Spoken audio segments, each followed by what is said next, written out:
bienvenidos a un nuevo vídeo en mi canal. Hace tiempo que no subo ningún vídeo y he pensado que para celebrar mi vuelta a los vídeos voy a subir un vídeo un tanto distinto a lo que suelo hacer, muy parecido a un vídeo que me habéis pedido mucho, como es el vídeo de jugando al ajedrez o aprendiendo a jugar al ajedrez.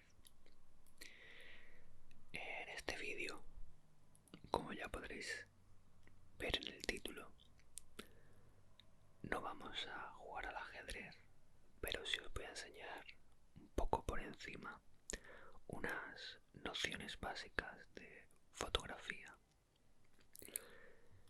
Es cierto que la fotografía se aprende mejor practicando, pero lo que os voy a dar es un poco la teoría básica, las cuales os van a venir bien estos consejos o esto básico que os voy a decir.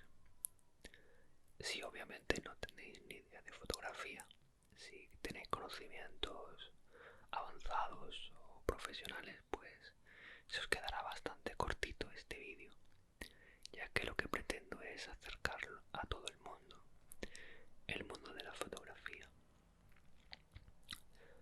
Para ello voy a basarme en la fotografía digital, ya que la fotografía analógica es muy similar dentro de lo que cabe, por supuesto.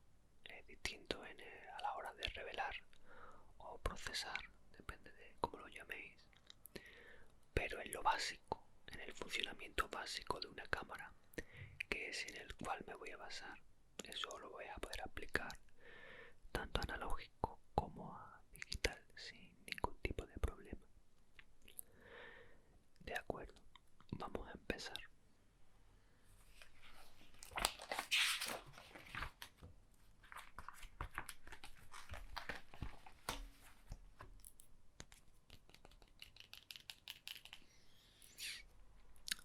No puedo hacer sonidos, por ejemplo, con el lápiz, con el bolígrafo en este caso, porque creo que no llega bien.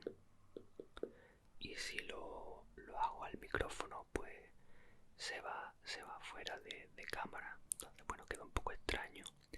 Así que, bueno, vamos a empezar un poco con lo básico, ¿de acuerdo? Donde nos vamos a basar sobre todo es en la fotografía de 35 milímetros.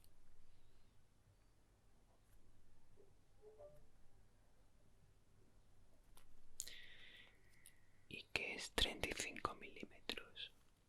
Es el formato en el cual trabajamos la película básica o la más económica en analógico y a la cual están los sensores de las cámaras digitales de hoy en día.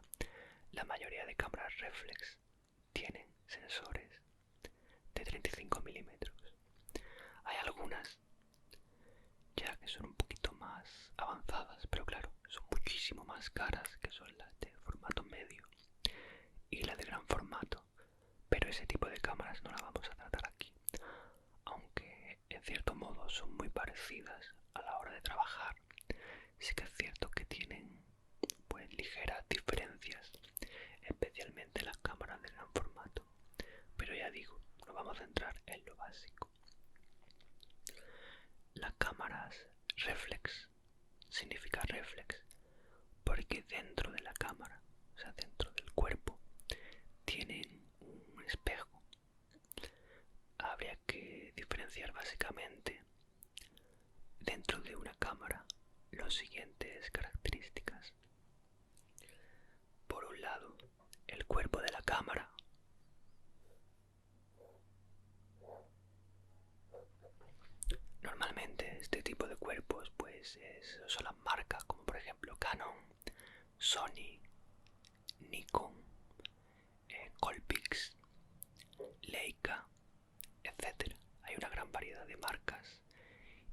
cada vez más marcas.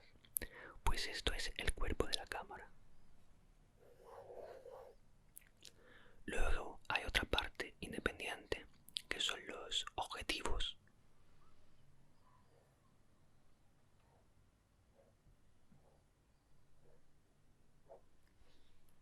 Que van fuera aparte. Es cierto que hay cámaras hoy en día compactas que incluyen el cuerpo con la cámara, las cuales no pueden ser separadas. Pero claro, ya ahí no hablamos de cámaras reflex, de las cuales nos estamos pasando.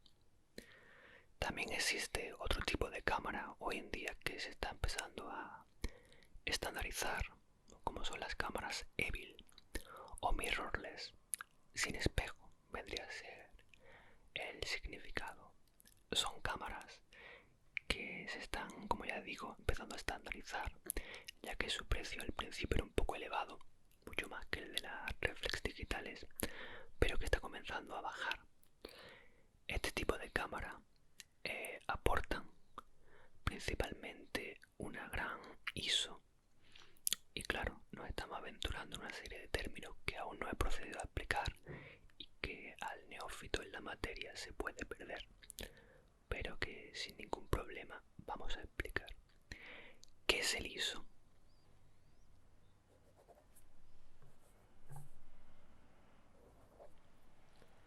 El ISO, o el ASA, como se conocía en las películas analógicas, las películas de antes, las que tú comprabas, normalmente ponían ASA 100, ASA 125, ASA 400, 800, 1600, 3200, etc. Es un forzado que te permite que la película, cuando está una escena muy oscura, al tener esta ISO, por ejemplo en el caso de las reflex digitales, si tuviera esta escena muy oscura, al forzar la ISO permitiría un ruido digital, esa manchita, ese granito, agüita que sale, lo cual fuerza el motor de la cámara para que dé más luz, porque hay que recordar que la fotografía, el término como tal, significa pintar con luz, y eso es algo fundamental, que si no hay luz no hay fotografía. Podemos a lo mejor hablar de unos términos más conceptuales, más abstractos, con fundidos a negros, etcétera, pero ahora mismo que estamos hablando de algo básico, no nos vamos a meter en eso, pero en general, ¿de acuerdo? Como estoy comentando, tenemos la ISO. La ISO normalmente digital suele ser entre 100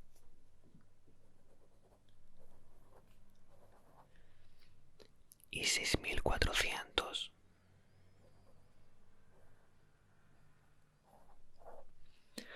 Aunque es cierto que en el caso de las reflex, lo recomendable es no forzar la ISO para no provocar ese grano o ese ruido digital que queda tan antiestético, o aparentemente antiestético, claro, porque eso es lo que siempre nos venden, de que es antiestético, pero no hay ninguna norma que diga que ese grano es feo, simplemente es una cuestión de moda.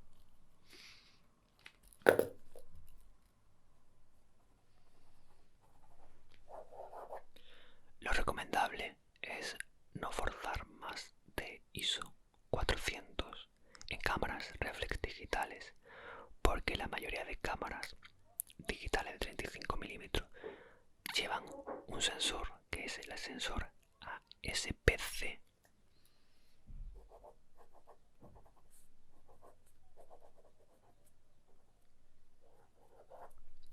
Este sensor es un sensor pequeñito, el cual es como una ventanita por la cual entra la luz, ¿de acuerdo? Luego hay otras cámaras reflex digitales un poquito más caritas de precio, con un sensor un poco más grande, y ese sensor se conoce como full frame, formato completo, pero no hay que dejarse engañar por el gran formato, que es una cosa completamente distinta.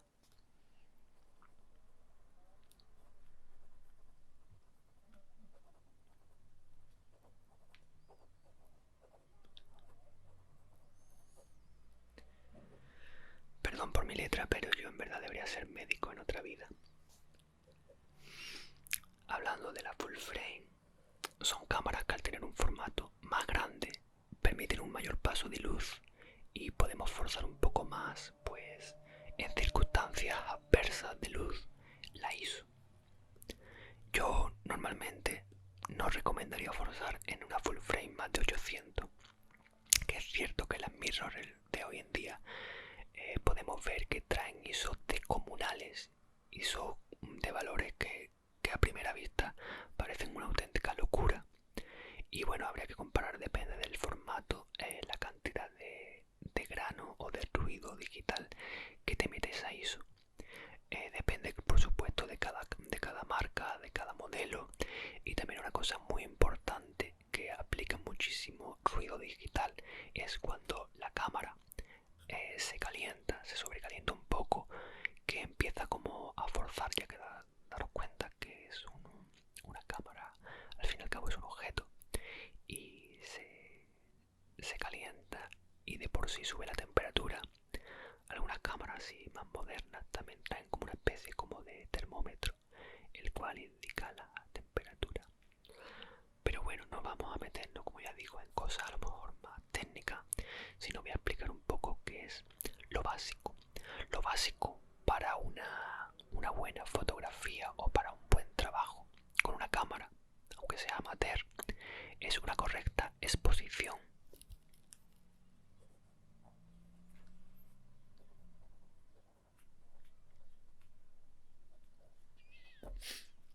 ¿Y qué es una exposición? La exposición es en la cámara un valor que da 0, el cual una foto no está ni sobreexpuesta. ¿Qué es una foto sobreexpuesta? Que tiene exceso de blanco, exceso de luz, una luz que normalmente se conoce o se llama vulgarmente una foto quemada.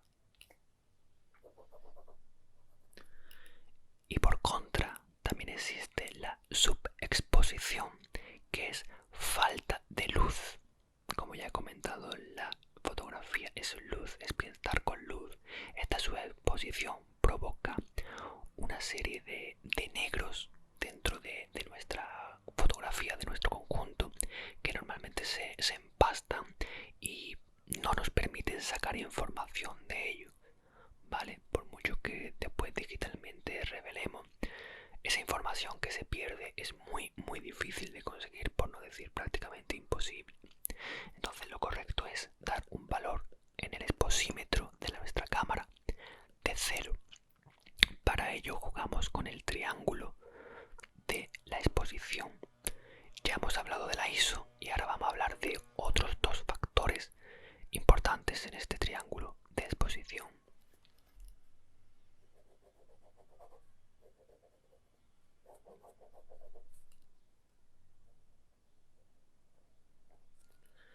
Arriba del triángulo o de la pirámide tenemos la ISO, la cual siempre vamos a intentar mantener en 100. En 100 es algo que a mí personalmente me gusta, pero porque no me gusta el ruido digital, como ya estoy comentando, pero es una cuestión de gustos personales. Hay personas que sí aplican mucho ruido, incluso justifican conceptualmente el motivo de dicha fotografía, lo cual está apto o correcto, aunque desde el término más técnico no, aparentemente, desde el punto de vista academicista, por supuesto, no está correcto. Tenemos por un lado la ISO, yo la recomiendo en 100, y ahora por otro lado tenemos otro término llamado velocidad de obturación.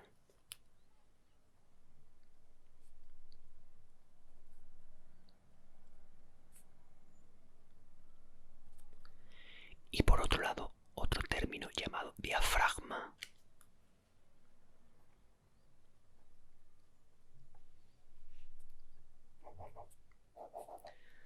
Estos dos términos son fundamentales y son muy importantes en la fotografía.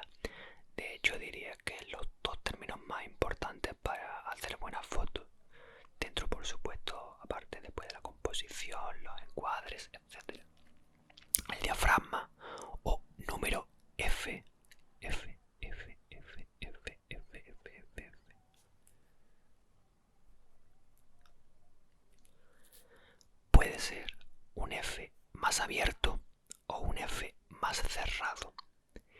es un F más abierto. Por ejemplo, 1,4 es un F abierto. ¿Qué es un F cerrado? Un ejemplo. Un F8. Aunque parezca un poco complicado al principio de entender, los F, cuanto más bajos son, por ejemplo 1,4, 1,8, 2, 3,5, etc. Cuanto más vaya bajando, o sea, menos número tenga, es un F más abierto. Y cuanto más número tenga, F8, F11, F16, F32, etc., es un F más cerrado. Es contrario a lo que a primera vista, si no estamos acostumbrados, nos pueda parecer. Pero es así. ¿Qué significa o qué diferencia un F abierto de un F cerrado? Pues el F abierto nos indica que cuanto más abierto tengamos nuestro diafragma, el diafragma siempre, no lo he dicho, pero es conveniente saberlo, viene en nuestro objetivo, o sea, va aparte de nuestro cuerpo y depende del objetivo que tengamos. No todos los objetivos nos permiten el mismo F, está limitado. ¿Y a qué está limitado? Pues muy fácil, al precio. Cuanto mayor rango de F tenga, más caro es el objetivo y por supuesto también mejor debe ser ese objetivo. Pues si tenemos un F abierto, no significa que nuestra fotografía estará más desenfocada o con menor profundidad de campo. Si por ejemplo tenemos aquí un retrato de Pepito y aplicamos un F muy abierto, como por ejemplo 1,4, que es el que estoy poniendo aquí de ejemplo, significará que la profundidad de campo o el enfoque de nuestro Pepito será muy reducido. Por ejemplo, simplemente enfocaremos su ojo. En cambio, si tenemos un F más cerrado, por ejemplo F8, nuestro F y nuestro enfoque será mucho mayor. Podremos, por ejemplo, tener enfocado a Pepito entero. Este es el ejemplo del diafragma. Ahora vamos a pasar a explicar la velocidad de obturación.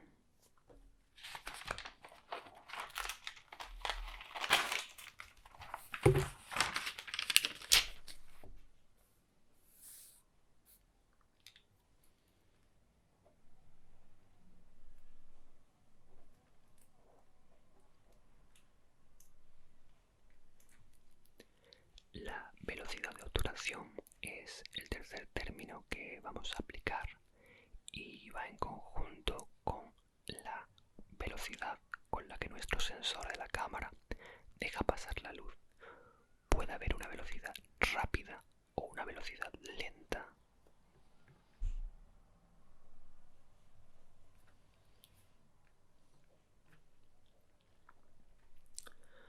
Una velocidad rápida lo que nos provocará es un congelamiento de imagen. Por ejemplo, una velocidad rápida sería 1 partido de 125.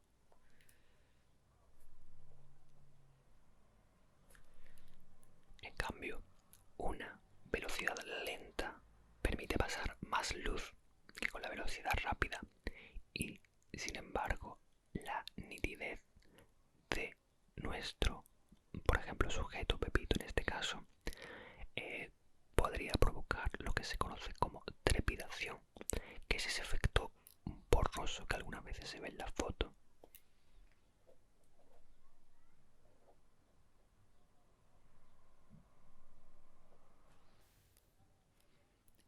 Esta sería la trepidación.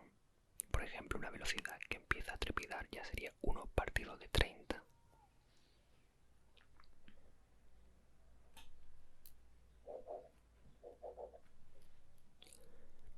idóneo depende, por supuesto, de lo que queremos fotografiar. Si es, por ejemplo, para un retrato de una persona, sería 125. Y si queremos, por ejemplo, fotografiar un paisaje, si disparamos a una velocidad 1/30, deberíamos hacerlo con la cámara montada en un trípode para evitar la trepidación y ese desenfoque feo que, a menos que estemos buscando eso en una fotografía de paisaje, quedará un poco extraño. Cuando digo de paisaje, puede ser pues de retratos de animales, etcétera. Claro que si, por ejemplo, esto queremos aplicarlo a las olas del mar, si queréis y tenéis cerca una playa, probad a practicar una velocidad lenta de obturación con las olas del mar. Ya veréis qué efecto más bonito vais a conseguir. Si lo conseguís o lo intentáis, pues escribírmelo en los comentarios, que me gustaría ver el resultado y qué os ha parecido. Y si tenéis alguna fotillo, pues me la podéis enseñar también sin problema y la comentamos. A grosso modo, esto es el triángulo básico. La velocidad de obturación también, por supuesto, va implícita tanto en el objetivo como en la cámara o en el cuerpo. ¿Por qué? Porque el objetivo cerramos el diafragma. Un diafragma cerrado quedará de la siguiente forma si tuviéramos un objetivo.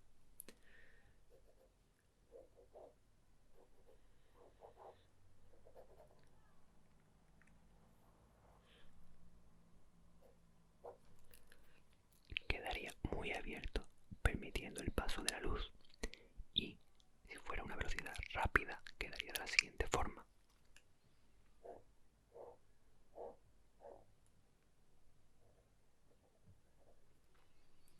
Quedaría el poquitito este que tiene el objetivo, para que todo lo entendáis, ¿vale? Si lo miráis de frente, quedaría más cerrado, que son los cristales que usa el objetivo, ¿de acuerdo? Y por supuesto, cuanto más cerrado, menos luz deja pasar, por lo que tendríamos que jugar con... A ver si habéis enterado de la clase, con qué tendríamos que jugar, venga. Efectivamente, con el diafragma. Tendríamos que conjugar el diafragma con la velocidad de obturación. Y en un caso depende de lo que queramos conseguir, y ni el diafragma ni la velocidad funcione, pues ya pasar a forzar ISO. Pero eso yo siempre lo recomiendo como la última opción. Lo ideal es jugar solo con el diafragma y la velocidad y combinarlos y ver las distintas opciones que nos dan. Con eso tan simple podemos prácticamente conseguir cualquier fotografía. Por supuesto, ya luego entran otros factores determinantes, como por ejemplo la iluminación, la composición, el encuadre, lo que estemos buscando. No es lo mismo hacer una fotografía en un paisaje a las 12 de la mañana, que es una luz completamente dura normalmente, a menos que haya nubes y demás, pero no suele pasar, a queramos hacer una fotografía de un retrato dentro de nuestra casa a las 11 de la noche sin luz ninguna.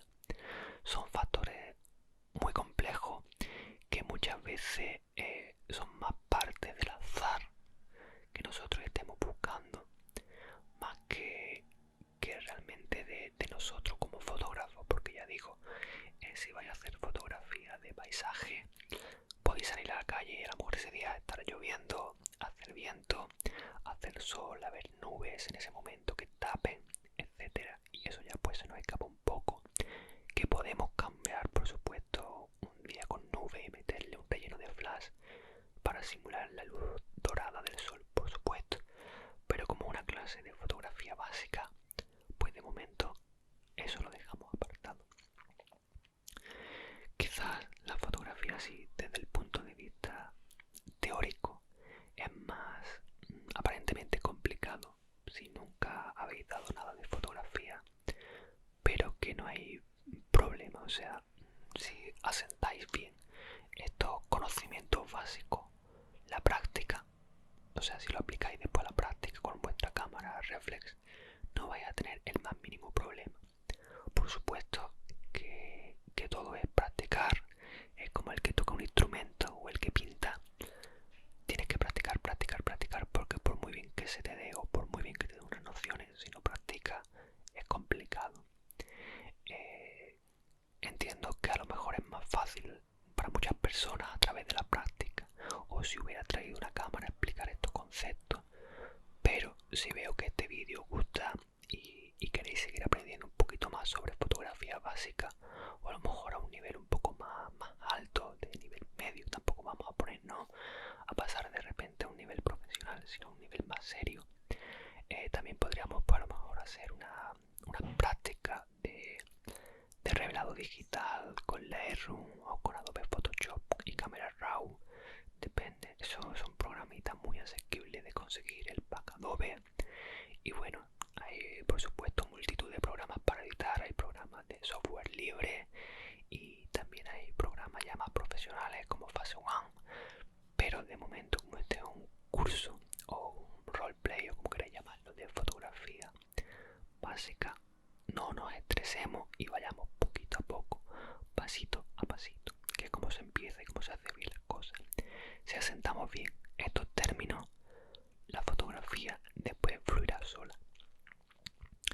Bueno, pues espero que os haya gustado esta explicación. Yo como profesor no sé si seré bueno o malo, la verdad, pero espero que se os haya quedado, que bueno, que os haya gustado. Y bueno, si no os ha gustado, pero al menos ha servido para relajaros y dormiros, pues os lo agradezco muchísimo, porque también habrá servido el vídeo para algo. Y si tenéis alguna duda o algún comentario sobre lo que he explicado, pues sin problema podéis comentármelo en la caja de comentarios, ¿de acuerdo? Y os la intentaré resolver lo más rápido posible, o sea, dudas referentes a lo que he estado explicando. Y nada más, ¿vale? Yo creo que lo vamos a dejar aquí. Es un vídeo cortito, pero bueno, creo que es contundente lo que hay. Y nada más, ¿de acuerdo? Hasta aquí el vídeo de hoy. Espero que os haya ayudado, como ya he comentado, que os sirva y nos veamos en el próximo.